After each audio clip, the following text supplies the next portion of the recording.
एक पुराना घर था। लोग उसे भूतिया कहते थे। कोई उसके पास जाने की हिम्मत नहीं करता था। घर बहुत बड़ा और डरावना था। टूटी खिड़कियां खाली आंखों जैसी लगती थीं। बगीचा जंगली हो गया था। वहां रहने वाले भूतों के बारे में कहानियां फैली हुई थीं। लोगों ने कहा कि घर शापित है। उन्होंने कहा कि जो भी अंदर गया वह कभी वापस नहीं आया। हवा की आवाज चीखों जैसी लगती थी। भूतिया घर अकेला खड़ा था, शहर में एक रहस्य। रोहन एक जवान लड़का था, जोश से भरा हुआ। वह हमेशा नई चुनौतियों की तलाश में रहता था। उसे रोमांच बहुत पसंद थे। अंधेरे जंगलों और रहस्यमयी रास्तों पर चलना उसे बहुत भाता था। वह किसी भी चीज से नहीं डरता था। उसकी हिम्मत और जिज्ञासा उसे हमेशा आगे बढ़ने के लिए प्रेरित करती थी। एक दिन रोहन ने भूतिया घर के बारे में सुना।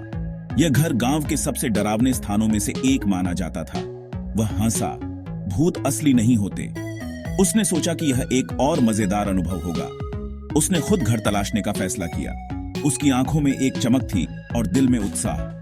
उसने हिम्मत इकट्ठी की और घर की तरफ चल दिया। हर कदम के साथ उसकी धड़कन तेज हो रही थी।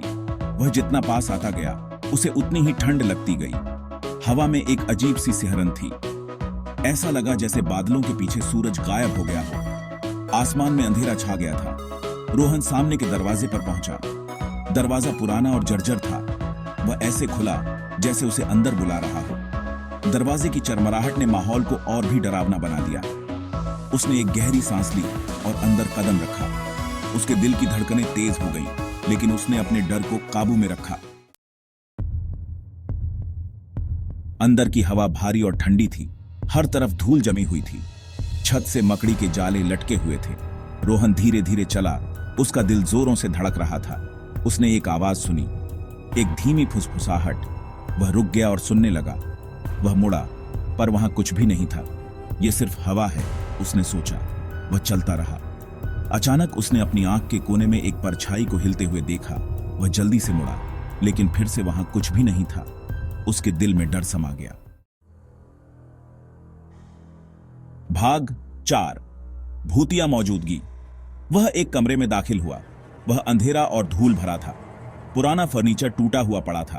उसे अपने कंधे पर एक ठंडा हाथ महसूस हुआ। रोहन जम गया। वह धीरे धीरे मुड़ा। उसके पीछे एक आकृति खड़ी थी। वह लंबी और छायादार थी। उसका कोई चेहरा नहीं था। रोहन चीखा। वह कमरे से बाहर भाग गया। उसका दिल तेज हो रहा था। वह भूतिया आकृति को अपने पीछे आते हुए सुन सकता था। वह घर से भागा, बचने के लिए बेताब। आखिरकार उसे सामने का दरवाजा मिल गया। उसने उसे खोला और बाहर भाग गया। भाग 5। सच्चाई का खुलासा। यह कहानी एक रहस्यमय रात की है।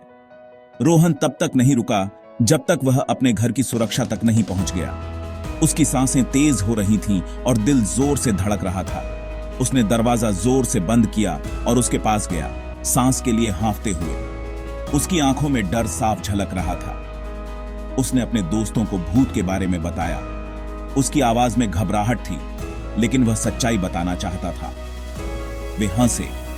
उन्हें उस पर विश्वास नहीं हुआ। उन्होंने उसे डरपोक कहा और उसकी बातों को मजाक में उड़ा दिया। गुस्से में रोहन ने उन्हें गलत साबित करने का फैसला किया। उसने ठान लिया कि वह सच्चाई सामने लाकर रहेगा।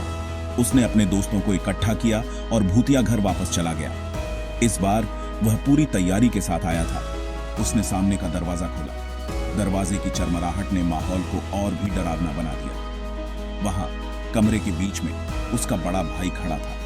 उसकी आंखों में एक शरारती चमक थी। उसने सफेद चादर पहन रखी थी। उसका चेहरा आटे से ढका हुआ था। वह भूत बनने की कोशिश कर रहा था। वह अपनी ठुड्डी के नीचे टॉर्च पकड़े हुए था। उसकी हरकतें देखकर रोहन के दोस्त हंस पड़े और सच्चाई सामने आ गई। भाग 6। डर को अलविदा। यह कहानी है एक रात की, जब डर ने अपना आखिरी खेल खेला। रोहन का भाई हंसी में फूट पड़ा। उसकी हंसी ने पूरे कमरे को गूंजा दिया, जैसे कि डर का कोई अस्तित्व ही नहीं था। मैंने तुम्हें अच्छा पकड़ा है ना? उसने मजाकिया अंदाज में कहा, जैसे कि यह सब एक खेल हो। उसने कहा, अपने चेहरे से आटा पोंछते हुए। उसकी आंखों में चमक थी, जैसे कि उसने कोई बड़ी जीत हासिल की हो। रोहन के दोस्त भी हंस रहे थे। उनकी हंसी ने उस डरावने माहौल को भी हल्का कर दिया। रोहन मूर्ख महसूस कर रहा था, लेकिन राहत मिली। उसे एहसास हुआ कि डर केवल हमारे मन का एक खेल है। भूतिया घर आखिर भूतिया नहीं था, यह केवल एक पुराना खंडहर हो चुका घर था जिसमें कोई भूत नहीं था। यह सिर्फ उसका भाई था जो एक शरारत कर रहा था। उसकी शरारत ने सबको हंसा दिया और डर को भगा दिया। उस दिन से रोहन और उसके दोस्त अब पुराने घर से नहीं डरते थे। उन्होंने उस घर को एक नई नजर से देखा।